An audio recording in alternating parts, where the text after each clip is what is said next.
Hello दोस्तों, कैसे हो आप सब। आशा करते हैं आप सब ठीक होंगे। दोस्तों आज हम लोग पढ़ेंगे आर्ट एंड कल्चर, और आर्ट एंड कल्चर का पहला चैप्टर हम लोग पढ़ेंगे भारत में मंदिर का विकास। जैसे पूछता है कंदरिया महादेव का मंदिर कहाँ पर है, लक्ष्मण मंदिर कहाँ पर है, कोणार्क मंदिर कहाँ है, ये मंदिर किस प्रकार के मंदिर हैं। उसके अलावा कैलाश मंदिर, कांची का कैलाश मंदिर, एलोरा का कैलाश मंदिर, ये सारे मंदिर आपसे पूछे जाते हैं। तो हम लोग पहले देख लेते हैं कि इनके प्रकार देख लेते हैं और ये मंदिर कहाँ स्थित हैं, इसको किसने बनवाया, ये सारे चीज़ हम इस टॉपिक में देखते हैं। सबसे पहले हम लोग देखते हैं बाबू कि भारत में मंदिर बनाने के कितनी शैलियाँ हैं। अब देखो, पहले हम भारत बनाते हैं, एक छोटा सा प्यारा भारत। ये है बाबू हमारा प्यारा भारत, छोटा सा भारत है। अब देखो इसमें अगर देखोगे तो हिमालय से लेकर के, हिमालय ऊपर हिमालय है, हिमालय के बाद ही तो बाकी चीज़ शुरू होगा। तो यहाँ पर हिमालय है। अब हमें इसे 3 भागों में बांट देना है बाबू, इसे 3 भागों में बांट देना है, 3 भागों में, और एक भाग ये होगा। अब उत्तर भारत और दक्षिण भारत और मध्य भारत, कितना हो गया, उत्तर भारत, मध्य भारत और दक्षिण भारत। दक्षिण भारत में मंदिर बनाने की जो कला विकसित हुई उसे कहते हैं द्रविड़ शैली। कहाँ बाबू, द्रविड़ शैली, द्रविड़ शैली। उत्तर भारत में जो विकसित हुआ बाबू उसे कहते हैं नागर शैली। क्या कहते हैं बाबू, नागर शैली कहते हैं, नागर शैली। और जो नागर शैली और द्रविड़ शैली की दोनों विशेषताएं जहां मिलती हैं उसे कहते हैं बाबू बेसर शैली। क्या कहते हैं बाबू, बेसर शैली। क्या कहते हैं, बेसर शैली कहते हैं, शैली कहते हैं। अब देखो ध्यान से देखना है, तो नागर शैली, द्रविड़ शैली और बेसर शैली क्या है, मंदिर बनाने की एक कला है, मंदिर बनाने की एक कला है। क्या, नागर शैली। उत्तर भारत में जो मंदिर बनाने की कला विकसित हुई उसे कहते हैं नागर शैली, और दक्षिण भारत में जो मंदिर बनाने की कला विकसित हुई उसे कहते हैं द्रविड़ शैली। क्या कहते हैं, द्रविड़ शैली। और जो जहाँ पे नागर शैली और द्रविड़ शैली की दोनों ही विशेषताएं पाई जाती हैं उसे कहते हैं बेसर शैली। मतलब दक्षिण भारत की भी कुछ कला परंपरा और उत्तर भारत की कुछ कला परंपरा मिल करके बेसर शैली का निर्माण होता है। तो नागर शैली कहाँ बाबू, उत्तर भारत में। कहाँ पर बाबू, उत्तर भारत में। और बेसर शैली बाबू कहाँ पे, दक्षिण भारत में। कहाँ पर बाबू, दक्षिण भारत में। लिखते चलिए आप लोग, दक्षिण भारत में। कहाँ बाबू, दक्षिण भारत में। तो आपसे पहले ही क्वेश्चन पूछा जाएगा कि बताओ द्रविड़ शैली, भारत में द्रविड़ शैली की विकास कहाँ पर हुआ, तो दक्षिण भारत में। दक्षिण भारत मतलब आपका नीचे वाले क्षेत्र में, और नागर शैली मतलब आपका उत्तर भारत में। जैसे मान लो आपसे पूछ ले कि बताओ यूपी बिहार में कौन सी कला परंपरा प्रचलित है मंदिर बनाने की, तो नागर शैली। तो एक बार क्वेश्चन भी पूछा गया था कि बताओ नागर शैली क्या है, तो मंदिर बनाने की एक कला है, स्थापत्य कला का एक उदाहरण है। तो ये ध्यान में रखना है। अब हम इसके उदाहरण भी देखते हुए चलते हैं। तो नागर शैली और द्रविड़ शैली कैसे हैं इनको हम लोग देख लेते हैं। तो एक तरफ हम लोग बनाते हैं नागर शैली और एक तरफ बनाते हैं बाबू एक द्रविड़ शैली। तो इन दोनों ही शैलियों को हम लोग देखते हैं। सबसे पहले हम लोग नागर शैली के मंदिर बनाते हैं कि नागर शैली के मंदिर होते कैसे हैं, इसे बना लेते हैं।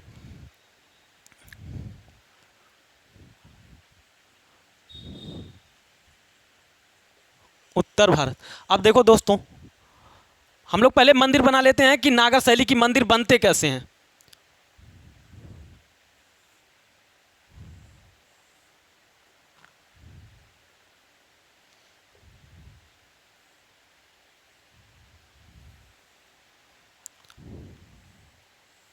क्योंकि पूछता है कि इनके कौन कौन से पार्ट हैं।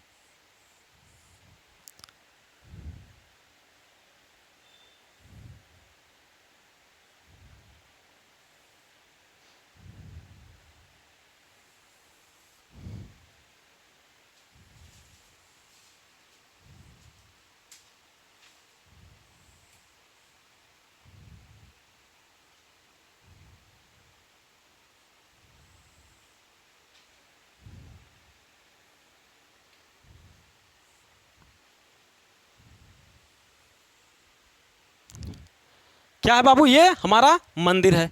कहाँ का, उत्तर भारत का। और उत्तर भारत में मंदिर कैसे बनाए जाते हैं, इस तरह बनाए जाते हैं। अभी इनका जब नाम लिखेंगे तो आपको कंफर्म हो जाएगा कि ये आखिर इनकी विशेषता क्या है बाबू।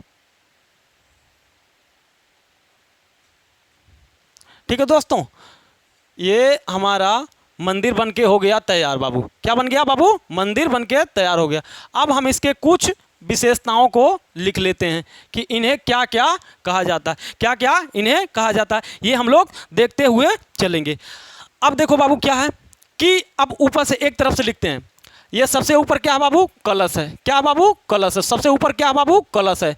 कलश किस पर रखा गया है? इस पर रखा गया बाबू आमलक पर। क्या बाबू? इसे का नाम है आमलक। ये है आमलक और ये है शिखर। क्या बाबू? शिखर। और कैसा शिखर? रेखा शिखर है। कैसा शिखर है बाबू? रेखा शिखर है। कैसा शिखर है बाबू? रेखा शिखर। इसे कहते हैं बाबू, ये क्या बाबू? गर्भगृह है। क्या बाबू? गर्भगृह है। क्या बाबू? गर्भगृह है। ध्यान रहे, पूछता है, इसे कहते हैं महामंडप कहते हैं बाबू। महामंडप कहते हैं। क्या कहते हैं? महामंडप कहते हैं। इसे क्या कहते हैं? अर्ध मंडप कहते हैं। क्या कहते हैं बाबू? अर्ध मंडप कहते हैं।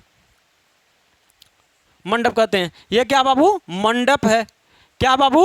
मंडप है। क्या बाबू? मंडप है। और ये क्या बाबू? जगती है। क्या बाबू? जगती है। जगती। क्या बाबू? जगती मतलब बाबू क्या होता है? चबूतरा। क्या होता है बाबू? चबूतरा।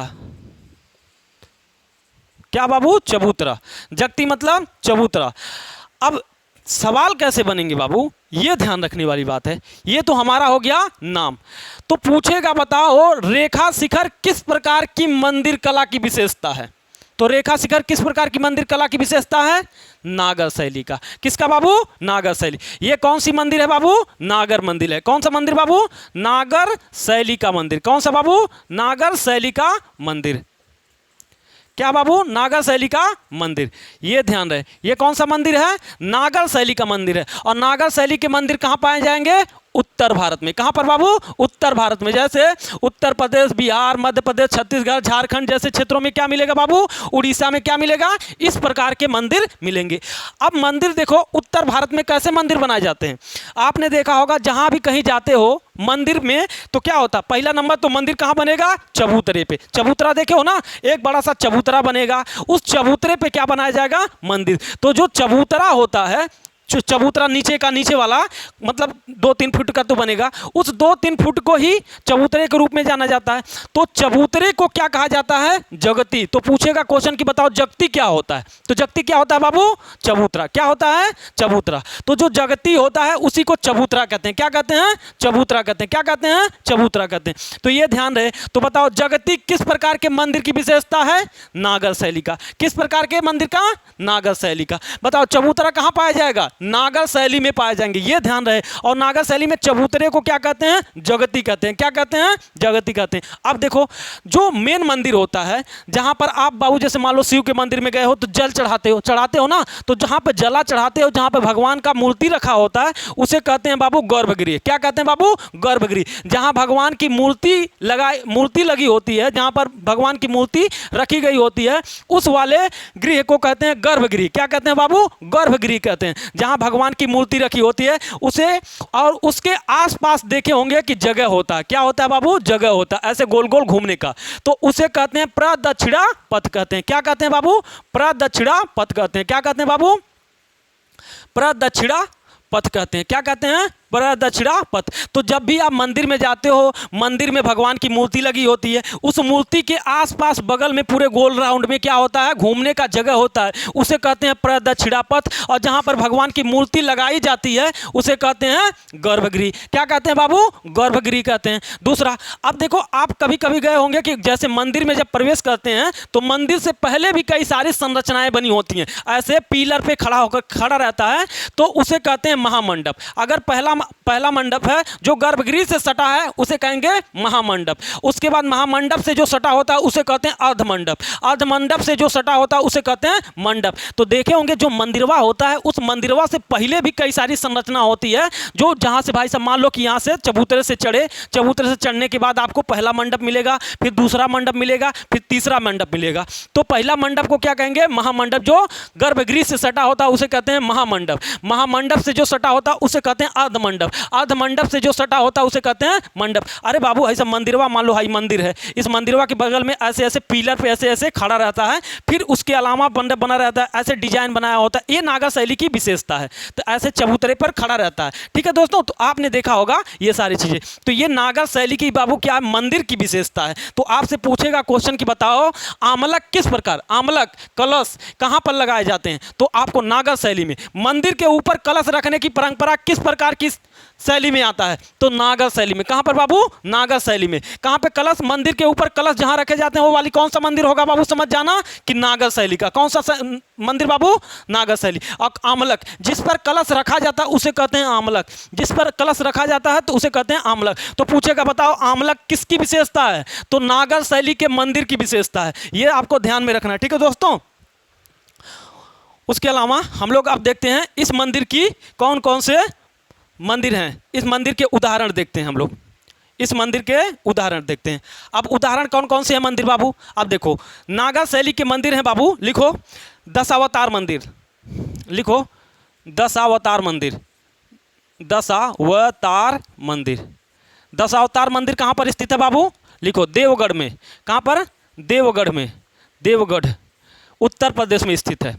ठीक है दोस्तों, दशावतार मंदिर कहाँ पर स्थित है बाबू, उत्तर प्रदेश का एक मंदिर है जिसे कहते हैं दशावतार मंदिर है, और यह दशावतार मंदिर उत्तर प्रदेश में स्थित है। और दशावतार मंदिर किस प्रकार के मंदिर का बाबू प्रकार है, तो नागर शैली का मंदिर है। किस प्रकार का बाबू, नागर शैली का मंदिर है। तो ये आपको ध्यान में रखना है। उसके बाद लिखो कंदरिया महादेव का मंदिर। अगला मंदिर है बाबू कंदरिया महादेव का मंदिर, कंदरिया महादेव का मंदिर, महादेव का मंदिर, मंदिर ये कहां पर है बाबू, खजुराहो में। कहां पर है बाबू, खजुराहो में, खजुराहो में।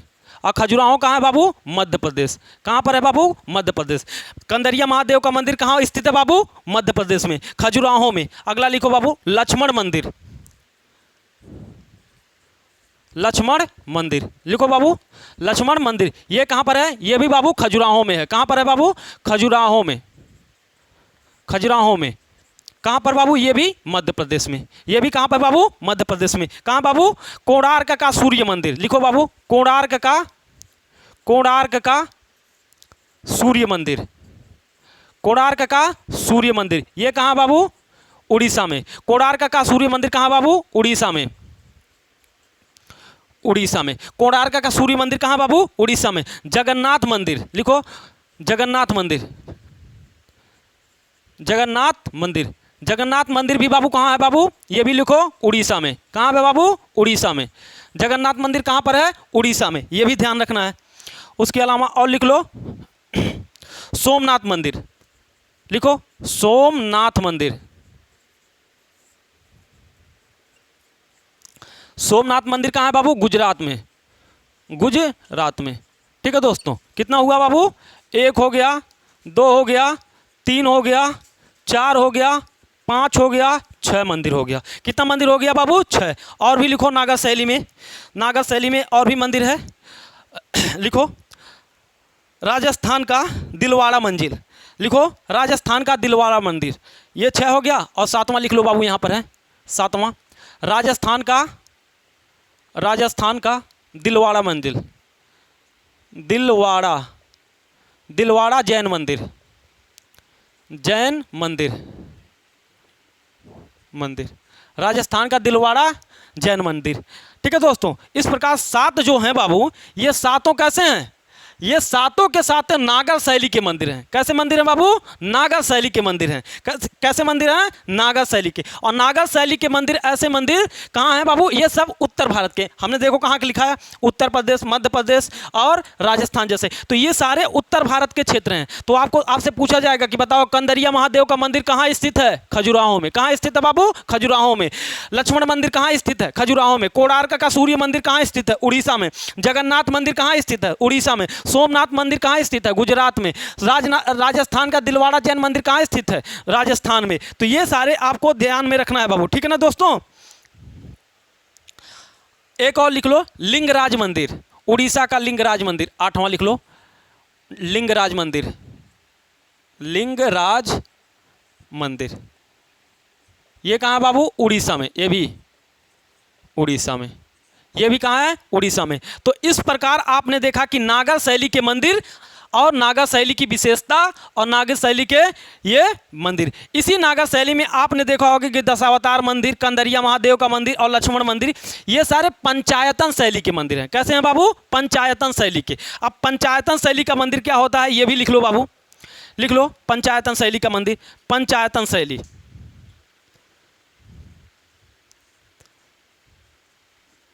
शैली, पंचायतन शैली के मंदिर, पंचायतन शैली के मंदिर।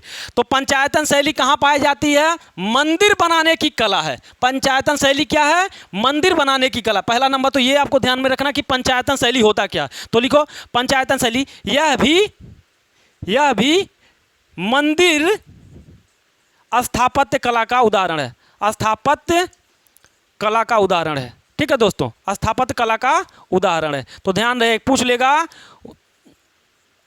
लेगा कि बताओ पंचायतन शैली क्या है। तो पंचायतन शैली भी मंदिर निर्माण की एक कला है। समझ में आएगा? पंचायतन शैली का संबंध किससे है? मंदिर निर्माण के। अब पंचायतन मतलब क्या होता है? पंचायतन मतलब होता है 5। पंचायतन मतलब क्या होता है बाबू? 5। क्या होता है? पंचायतन मतलब 5 होता है। पंचायतन का मतलब कुछ नहीं होता है, जो नागर शैली के मंदिर हैं, किसी मंदिर में, क्या बाबू? ये मंदिर है, तो मंदिर के बीचों बीच मान लो कि ये महादेव की मूर्ति है। क्या बाबू? महादेव का शिवलिंग है। क्या बाबू? भगवान शिव से संबंधित ये मंदिर है।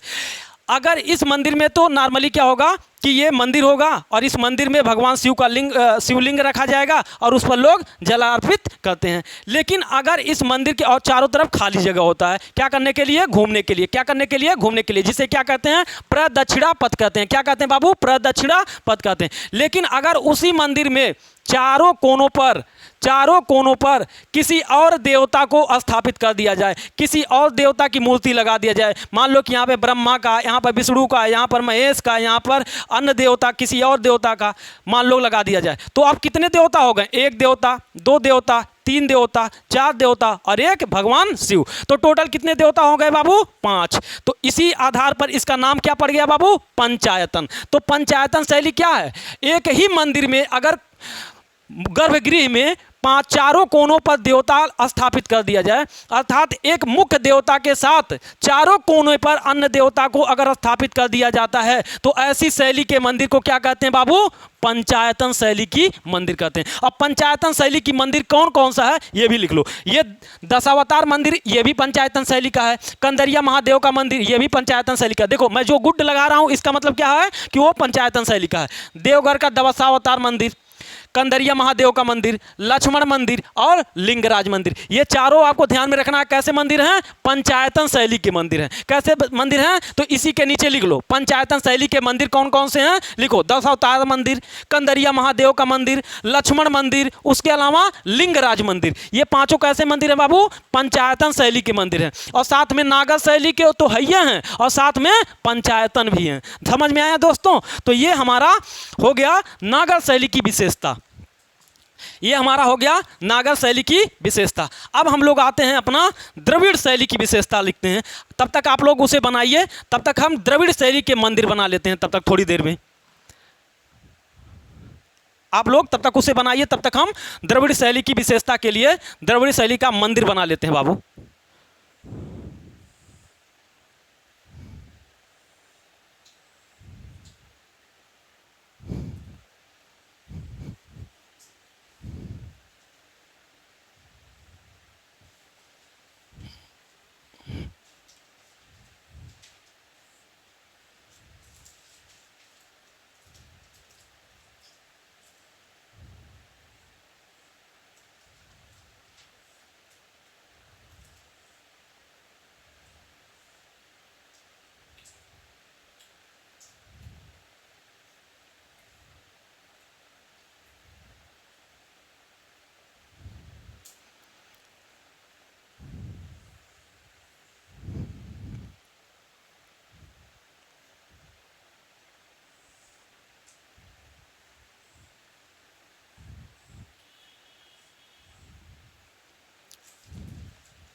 ये हमारा हो गया पंचायतन शैली का मंदिर। ये हो गया हमारा क्या बाबू, पंचायतन शैली का मंदिर। क्या हो गया बाबू, पंचायतन शैली का मंदिर। अब देखो ये इसे कहते हैं स्तूपिका। क्या कहते हैं बाबू, स्तूपिका। क्या कहते हैं, स्तूपिका। क्या कहते हैं बाबू, स्तूपिका। क्या कहते हैं, ध्यान रहे, बार बार बोलता हूँ, इसका मतलब क्या आपको भी बोलना है। तो स्तूपिका बार बार बोलेंगे तो जल्दी याद होगा। क्या बाबू, स्तूपिका। क्या बाबू, स्तूपिका। और ये क्या बाबू, पिरामिड शिखर है। क्या बाबू, पिरामिड शिखर है। क्या बाबू, पिरामिड शिखर है। इसे क्या कहते हैं, पिरामिड शिखर कहते हैं। पिरामिड ऐसे बनता है ना, ऐसे बनता है, ऐसे बनता है, ऐसे बनता है, तो ये पिरामिड आकार का शिखर है, तो उसी के नाम पर पड़ा है। जैसे यहाँ पर रेखा शिखर है ना बाबू, देखो रेखा शिखर है, और यहाँ पे कौन सा शिखर है बाबू, पिरामिड शिखर है। क्या बाबू, पिरामिड शिखर है। यहाँ भी क्या है बाबू, आपको देखो वहाँ लिखा था, यहाँ पर क्या, ये भी गर्भगृह है। क्या बाबू, गर्भगृह है। क्या बाबू, गर्भगृह, जहाँ पर मुख्य देवता स्थापित किए जाते हैं उसे क्या कहते हैं, गर्भगृह कहते हैं बाबू। उसके अलावा इसे कहते हैं महामंडप। क्या कहते हैं, महामंडप। क्या कहते हैं बाबू, महामंडप कहते हैं। इसे कहते हैं अर्धमंडप। क्या कहते हैं बाबू, अर्धमंडप कहते हैं। और ये क्या बाबू, महामंडप, अर्धमंडप, इसे कहते हैं मंडप। क्या कहते हैं बाबू, इसे कहते हैं मंडप। क्या कहते हैं, मंडप। अब देखो ध्यान से देखना बाबू, इसमें बहुत सारी चीज़ें सेम हैं। जैसे महामंडप उसमें भी था, इसमें था, अर्धमंडप इसमें भी है, उसमें भी था, महामंडप इसमें भी है, उसमें था।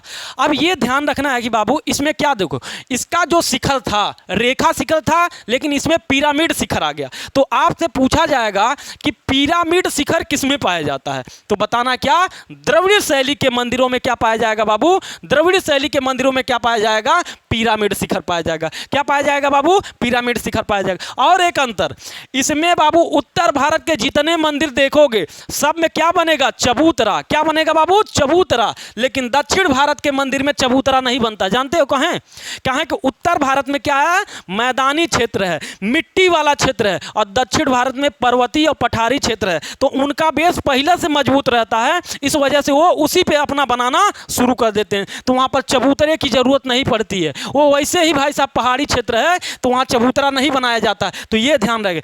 और उत्तर भारत में क्या था भाई, मंदिर ऐसे खुले होते हैं। लेकिन दक्षिण भारत में क्या है, मंदिर को चारों तरफ से आप क्या करते हैं भाई साहब, बाउंड्री लगा देते हैं। क्या बना देते हैं, बाउंड्री बनवा देते हैं। ये क्या बाबू, बाउंड्री। क्या है बाबू, बाउंड्री, बाउंड्री लगवा देते हैं, दीवार चलवा देते हैं, मंदिर के चारों तरफ दीवार चलवा देते हैं। ठीक है दोस्तों, क्योंकि हमारे यहाँ क्या, यहाँ पर क्या था, चबूतरे पे बना था, तो चबूतरे पे बना था तो उसको आसानी से सुरक्षित किया जा सका। अब यहाँ पर नीचे ही एकदम समतल भूमि पर बनाया गया, इस वजह से चारों तरफ से इसे चबूतरे से घेर दिया जाता है, बाउंड्री बना दिया जाता है। और वहाँ पर एक विशेषता और नागर शैली से अलग है, वो है बाबू गोपुरम। क्या है बाबू, इसे कहते हैं गोपुरम। क्या बाबू, गोपुरम, गोपुरम। क्या है बाबू, गोपुरम। क्या है, गोपुरम। गोपुरम क्या है, जैसे भाई साहब मंदिर में प्रवेश करोगे तो जौन पहला बड़ा गेट मिलेगा, खूब भव्य गेट, खूब बड़ा बड़ा गेट बनवाते थे, उसी गेटवा को क्या कहते थे, गोपुरम। क्या कहते थे बाबू, गोपुरम। तो गोपुरम क्या है,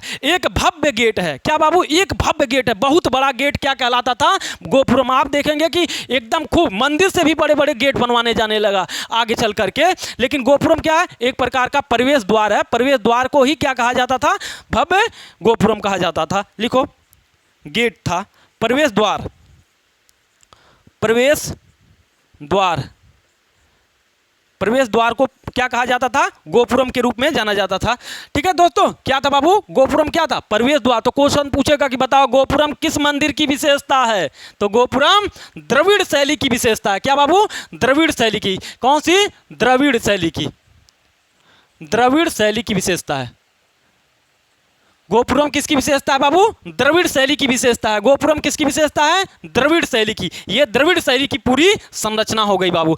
और इसके साथ एक चीज देखो, यहाँ पर चारों तरफ से बाउंड्री लगा है, तो इसी में बना देंगे, देखो कौन, यहाँ पर बाउंड्री के कोने पर भी सहायक देवता, सहायक किसी छोटे देवता को बना दिया जाता है, देवता, इस पर भी ऐसे छोटे देवता को बना दिया जाता था। और साथ में इसी में भाई साहब तालाब भी बनवा दिया जाता था, ताकि आपने देखा होगा कि कई सारे जगहों पे आप जाते हैं तो वहाँ पर मंदिर के आसपास छोटा तालाब मिल जाता है, लेकिन जो दक्षिण भारत की द्रविड़ शैली की विशेषता है उसी भाई साहब चार दीवारी के अंदर तालाब है, कोने पर छोटे देवता या सहायक देवता बना दिए जाते थे। तो ये सारे आपको ध्यान में रखना है, ठीक है दोस्तों। तो ये छोटे उसी बाउंड्री के अंदर क्या बना दिया जाता था, तालाब बना दिया जाता था।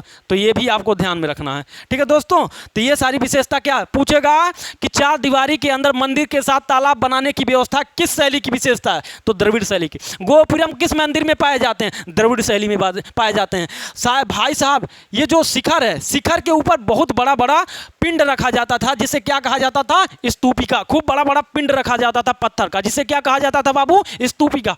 तो पूछेगा स्तूपिका किस मंदिर की विशेषता है, तो द्रविड़ शैली की। ऐसे सीधे क्वेश्चन पूछेगा, कुछ नहीं, बस आपको ऐसे शब्द उठाएगा, पूछेगा बताओ स्तूपिका क्या होता है, किस शैली में पाया जाता है। तो बता देना कि यह मंदिर निर्माण की एक शैली का एक अंग है, ठीक है। जैसा क्वेश्चन रहेगा उसी आधार पे आपको उत्तर देना है, ठीक है। तो ये आपका हो गया द्रविड़ शैली की विशेषता हो गई।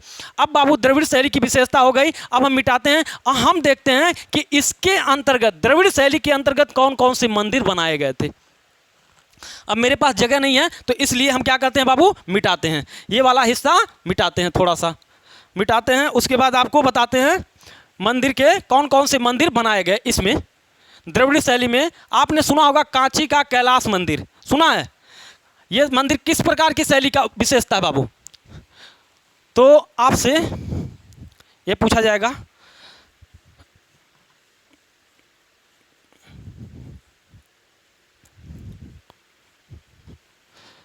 तो नागर हो गया, द्रविड़ हो गया।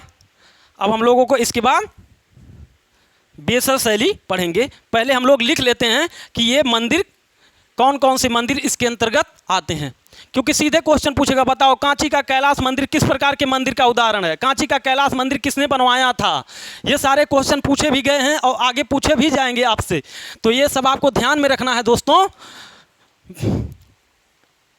इसलिए हम लोग लिख लेते हैं और आगे हम लोगों का दिक्कत ना हो किसी प्रकार का, तो अभी से हम लोग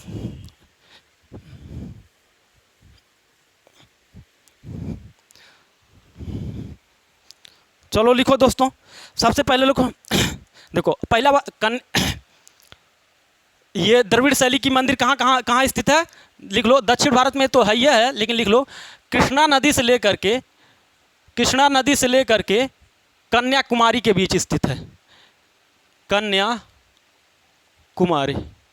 इनके बीच ये मंदिर निर्माण किया जाता है, ठीक है दोस्तों। इसके बीच ही आपको ये वाले मंदिर देखने को मिल जाएंगे। अब लिखो द्रविड़ शैली की मंदिर, हेडिंग डालो द्रविड़ शैली के मंदिर, और उसमें कौन कौन से मंदिर हैं वो हम लोग लिखते चलते हैं। लिखो द्रविड़ शैली के मंदिर। अब देखो द्रविड़ शैली के मंदिर के अंतर्गत पहला लिखो महाबलीपुरम के, पहला लिखो महाबलीपुरम के रथ मंदिर, महाबलीपुरम का रथ मंदिर कौन बनवाया था बाबू, पल्लव शासक। लिखो पल्लव शासक नरसिंहवर्मन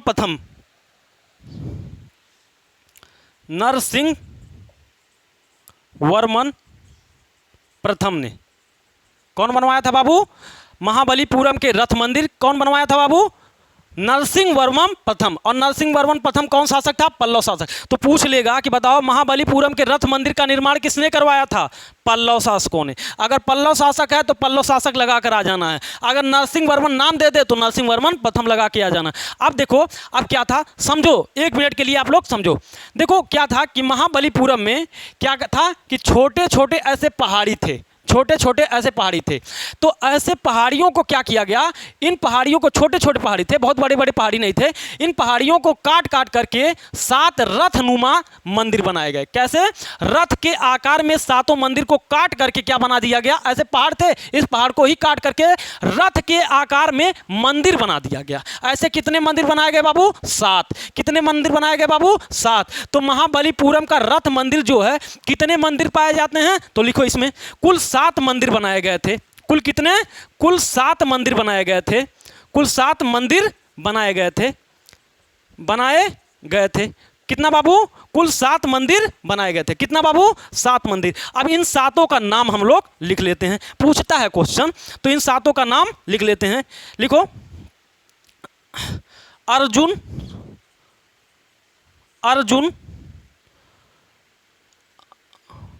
लिखो अर्जुन रथ, लिखो नकुल सहदेव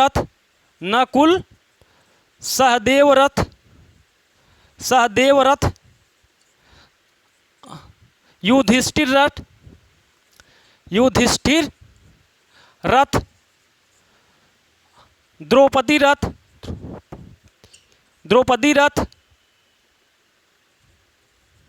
पिंडारी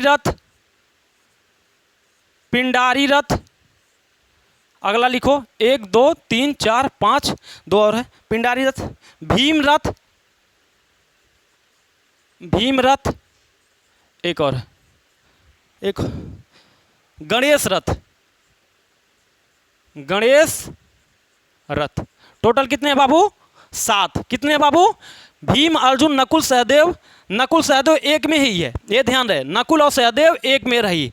तो आपको ध्यान, अर्जुन रथ, भीम रथ, नकुल सहदेव रथ, द्रौपदी रथ, पिंडारी रथ और गणेश रथ। कुल कितने रथ हैं बाबू? 7 रथ हैं। कितने बाबू? कुल 7 रथ बनाए गए हैं। इसका अर्जुन रथ कौन बनवाया? तो नरसिंहवर्मन प्रथम ने। ये 7 रथों को कौन बनवाया? नरसिंहवर्मन प्रथम ने बनाया। इन 7 रथों को कौन बनवाया? पल्लव शासकों ने बनवाया। कौन बनवाया बाबू? पल्लव शासकों ने बनवाया। ये आपको ध्यान रखना। कुल कितने रथ बनाए गए थे? 7 बनाए गए थे। अब आपसे क्वेश्चन पूछता है कि इन 7 में सबसे बड़ा कौन था ससुरा, और सबसे छोटा कौन था? तो ये ध्यान में रखना। लिखो, सबसे बड़ा कौन था इसमें? इन 7 में सबसे बड़ा था बाबू युधिष्ठिर रथ। सबसे बड़ा रथ कौन था? सबसे बड़ा रथ कौन था बाबू? सबसे बड़ा रथ था कौन? युधिष्ठिर रथ। सबसे बड़ा रथ कौन था? युधिष्ठिर रथ। सबसे छोटा रथ कौन था? द्रौपदी रथ।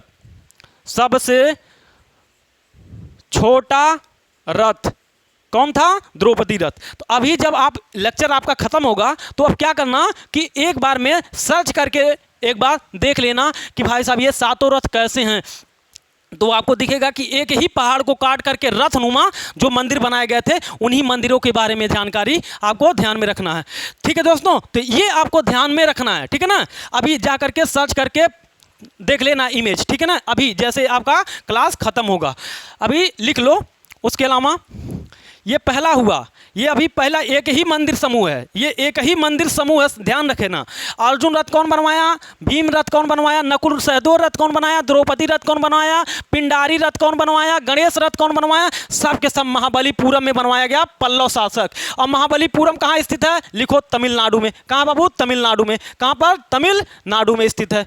महाबलीपुरम कहाँ स्थित है बाबू? तमिलनाडु में। कहाँ पर? तमिलनाडु में। तो ये आपको ध्यान रखना है, कहाँ पर स्थित है? महाबलीपुरम तमिलनाडु में स्थित है। तो पूछेगा बताओ 7 मंदिर रथ, 7 रथ कहाँ बनवाए गए हैं? तमिलनाडु में, महाबलीपुरम में। कहाँ पर? महाबलीपुरम। तो जैसा क्वेश्चन वैसा जवाब। ठीक है दोस्तों, जैसा क्वेश्चन वैसा जवाब। और इन 7 रथों को मिला करके क्या कहा जाता है? इन 7 रथों को कहा जाता है सप्त पैगोडा। क्या कहा जाता है? इन 7 रथों को अगर मिला दोगे तो क्या बन जाएगा बाबू? सप्त पैगोडा। क्या कहलाता है? सप्त पैगोडा कहलाता है। इन 7 रथों को मिला करके क्या कहलाता है बाबू? 7 को मिला करके सप्त पैगोडा कहलाता है। क्या कहलाता है? सप्त पैगोडा। सप्त पैगोडा कहलाता है। क्या कहलाता है? सप्त पैगोडा। इन 7 रथों को एक साथ क्या कहा जाता है? सप्त पैगोडा। अब क्वेश्चन एक और बन जाएगा, बताओ सप्त पैगोडा नामक मंदिर का निर्माण किसने करवाया था? पल्लव शासक नरसिंहवर्मन प्रथम ने करवाया था। कौन करवाया था? पल्लव शासक नरसिंहवर्मन प्रथम ने करवाया था। सप्त पैगोडा कौन निर्माण कराया था? पल्लव शासक नरसिंहवर्मन प्रथम ने करवाया था। आप ध्यान रखो, सप्त पैगोडा में कुल कितने मंदिर शामिल हैं? 7 मंदिर शामिल हैं। कितने मंदिर बाबू? 7 मंदिर शामिल हैं। ये सब आपको ध्यान में रखना, जैसा क्वेश्चन पूछेगा वैसा जवाब देना आपको। तो इस प्रकार आप सातों मंदिर हमें लगता है कि याद कर लिए होंगे। अब इसके अलावा हम लोग देखते हैं बाबू अगला, इसमें अभी और हैं, ये सब किसकी मंदिर चल रहे हैं? द्रविड़ शैली। और द्रविड़ शैली के पहला मंदिर क्या था? सप्त पैगोडा। द्रविड़ शैली का पहला मंदिर क्या है बाबू? सप्त पैगोडा। क्या है बाबू? सप्त पैगोडा। अगला लिखो महाबलीपुरम का शोर मंदिर। लिखो अगला महाबलीपुरम का शोर मंदिर। दूसरा लिखो बाबू महाबलीपुरम का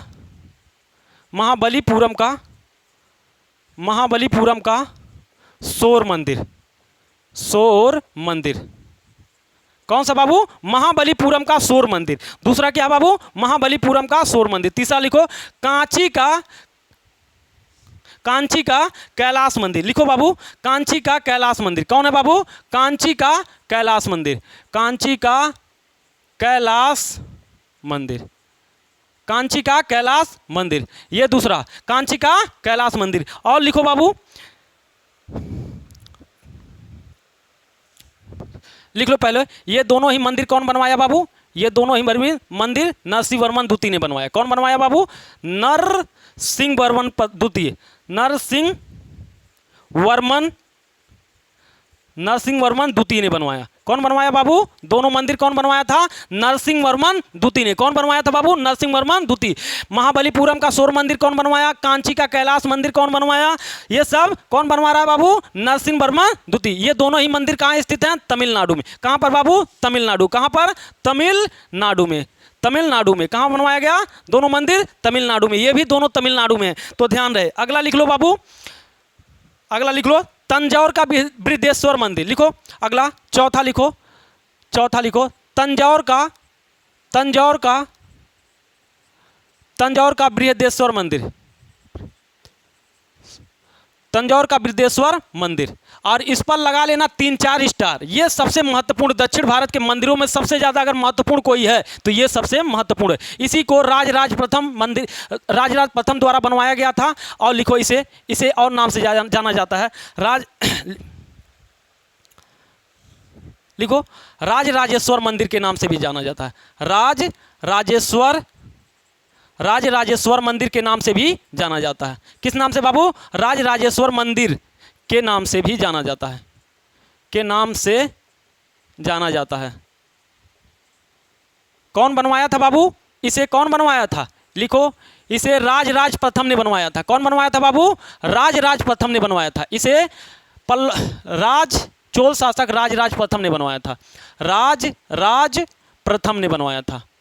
क्या नाम था उसका बाबू? राजराज प्रथम ने बनवाया था। इसे राजराज प्रथम ने बनवाया था। लिखो राजराज प्रथम ने बनवाया था। और राजराज प्रथम कौन से वंश का शासक था? चोल शासक था। क्या था बाबू? चोल शासक था। लिख लेना, चोल शासक बनवाया था। ठीक है ना दोस्तों? तंजौर का बृहदेश्वर मंदिर कौन बनवाया था? चोल शासक राजराज प्रथम ने बनवाया था। चोल शासक राजराज प्रथम ने बनवाया था। तंजौर का बृहदेश्वर मंदिर जो है वो किस नाम से भी जाना जाता है? राजराजेश्वर मंदिर के नाम से भी जाना जाता है। किस नाम से जाना जाता है? राजराजेश्वर के नाम से भी जाना जाता है। क्या हुआ, रुका है क्या? राजराजेश्वर के नाम से भी जाना जाता है। ये ध्यान में रहे। सबसे ज्यादा भाई साहब अगर लगाना स्टार तो लगा लो, 4-5 स्टार लगा लो। ये सबसे ज्यादा महत्वपूर्ण अगर है दक्षिण भारत के मंदिरों में तो ये सबसे ज्यादा महत्वपूर्ण है। तो आपको ये बात ध्यान में रखना है दोस्तों कि ये सबसे ज्यादा महत्वपूर्ण है। अगला लिखो गंगईकोंडचोलपुरम मंदिर। लिखो अगला 5वां मंदिर लिखो गंगईकोंडचोलपुरम मंदिर। गंगईकोंडचोलपुरम। क्या नाम है बाबू? गंगईकोंडचोलपुरम। क्या नाम है बाबू? गंगईकोंडचोलपुरम मंदिर। क्या नाम है? गंगईकोंडचोलपुरम मंदिर। किसने बनवाया था बाबू? राजेंद्र चोल ने। कौन बनवाया था बाबू? राजेंद्र चोल ने। यह भी चोल शासक था, उसका नाम था राजेंद्र चोल। क्या नाम था बाबू? राजेंद्र चोल था। इस पर भी स्टार लगा लो, 4-5 स्टार लगा लो बाबू। गंगईकोंडचोलपुरम मंदिर कौन बनवाया था? राजेंद्र चोल ने। कौन बनवाया था बाबू? राजेंद्र चोल ने बनवाया था। कौन बनवाया था बाबू? राजेंद्र चोल ने बनवाया था। ये आपको ध्यान में रखना, ठीक है दोस्तों? ये कौन बनवाया था? गंगईकोंडचोलपुरम मंदिर कौन बनवाया? राजेंद्र चोल ने बनवाया। अब अगला मंदिर लिख लो बाबू, लिखो हम्पी समूह के मंदिर। लिखो अगला 5वें के बाद लिखो ऐसे लिखो, हेडिंग डालो हम्पी समूह के मंदिर, मतलब इसी में है लेकिन हम्पी कहाँ है, कर्नाटक में है। लिखो चलो, अच्छा पांचवा है तो छठा लिखो, नहीं तो गड़बड़ हो जाएगा, कहोगे सजिए क्या आ गया। लिखो लिखो विट्ठल स्वामी मंदिर, विट्ठल स्वामी मंदिर लिखो, विट्ठल स्वामी मंदिर और हजारा मंदिर लिखो, हजारा मंदिर,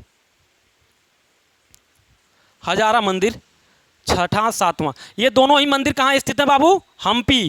कहाँ पर, हम्पी में। कहाँ पर बाबू, हम्पी में। और हम्पी कहाँ है, कर्नाटक में। कहाँ बाबू, कर्नाटक में। कहाँ बाबू, कर्नाटक में। विट्ठल स्वामी मंदिर, हजारा मंदिर कहाँ पर स्थित है, हम्पी में। कहाँ पर स्थित है बाबू, हम्पी में। और हम्पी में भी कहाँ पर, कर्नाटक में। और कर्नाटक में भी कहाँ पर, हम्पी में। और इसको बनवाया कौन था, इन दोनों मंदिरों को कौन बनवाया था बाबू, लिखो, इन दोनों मंदिरों को बनवाया था कृष्णदेव राय द्वितीय ने। लिखो, कृष्णदेव राय द्वितीय ने। कौन बनवाया था बाबू, कृष्णदेव राय द्वितीय ने। कौन बनवाया बाबू, कृष्णदेव राय द्वितीय ने बनवाया। विट्ठल स्वामी मंदिर और हजारा मंदिर का निर्माण कहाँ हुआ, हम्पी में। इन दोनों मंदिरों को बनवाया कौन बाबू, कृष्णदेव राय द्वितीय ने। कौन बनवाया बाबू, कृष्णदेव राय द्वितीय ने बनवाया। तो इस प्रकार छठा और सातवां हो गया। अब लिख लो एक और है बाबू, विरूपाक्ष मंदिर। लिखो बाबू, विरूपाक्ष मंदिर लिखो, विरूपाक्ष मंदिर आठवां मंदिर है बाबू, विरूपाक्ष मंदिर, विरूपाक्ष मंदिर, विरूपाक्ष मंदिर ये आठवां है। ये द्रविड़ शैली के इतने सारे 8 मंदिर हमने लिखवाया। लिख लो, देवराय द्वितीय ने बनवाया।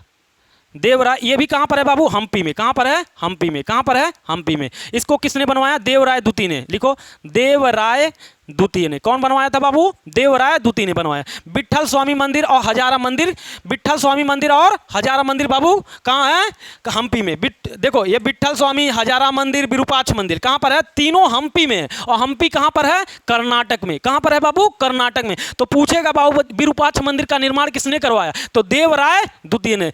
कौन बनवाया बाबू, देवराय द्वितीय ने बनवाया। विरूपाक्ष मंदिर कौन बनवाया, कौन बनवाया बाबू, देवराय द्वितीय। क्वेश्चन पूछा जा चुका है, देवराय द्वितीय ने। विरूपाक्ष मंदिर कहां पर स्थित है, हम्पी में। और हम्पी कहां पर स्थित है, कर्नाटक में। कहां पर बाबू, कर्नाटका में। कहां पर, विट्ठल स्वामी मंदिर, हजारा मंदिर, विरूपाक्ष मंदिर, ये तीनों ही मंदिर कर्नाटक में स्थित हैं। तो इस प्रकार बाबू हमारा क्या हुआ, द्रविड़ शैली के मंदिर क्या हो गए बाबू, कंप्लीट हो गए। द्रविड़ शैली के कितने मंदिर बाबू, महाबलीपुरम का रथ मंदिर, महाबलीपुरम का रथ मंदिर, महाबलीपुरम का शोर मंदिर, कांची का कैलाश मंदिर नरसिंहवर्मन द्वितीय ने बनवाया, तमिलनाडु में स्थित है बाबू। तंजौर मंदिर, तंजौर का बृहदेश्वर मंदिर, तंजौर का बृहदेश्वर मंदिर को राज राजेश्वर मंदिर के नाम से भी जाना जाता है। गंगई कोंड चोलपुरम का मंदिर किसने बनवाया, राजेंद्र चोल ने बनवाया बाबू। और विट्ठल स्वामी हजारा मंदिर, विरूपाक्ष मंदिर कहाँ है, हम्पी में है। कौन बनवाया, कृष्णदेव राय ने बनवाया। विरूपाक्ष मंदिर किसने बनवाया, देवराय द्वितीय ने बनवाया। तो इस प्रकार हमारा हो गया 2 शैली कंप्लीट। कौन, नागर शैली,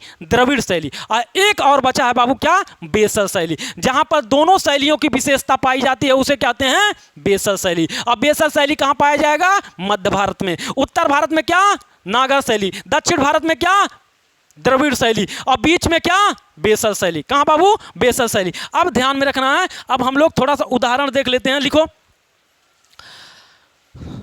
उदाहरण लिख लेते हैं द्रविड़ बेसर शैली का। पूछेगा कि बेसर शैली के मंदिर कौन से हैं।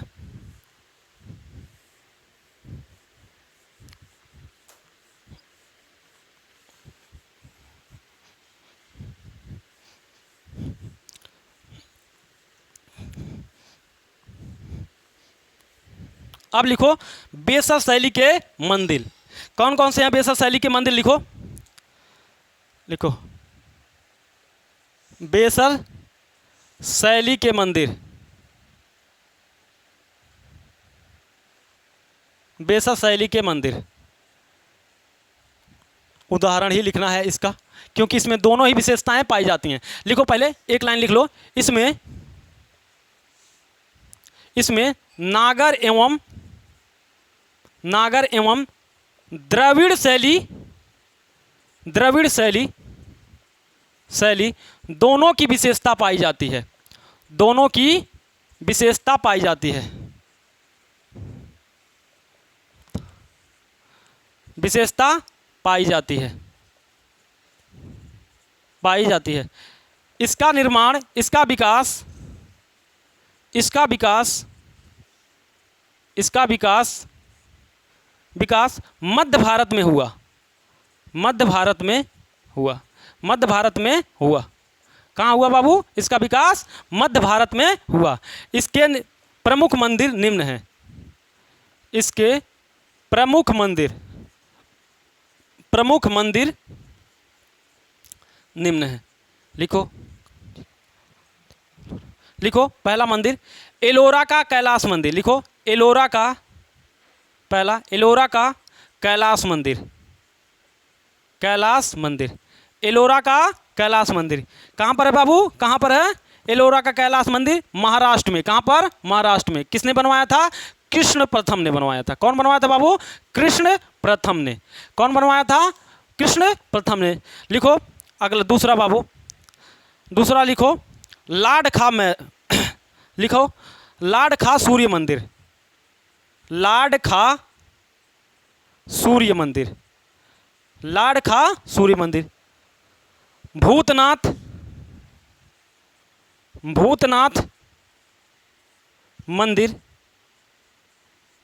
मंदिर। पापनाथ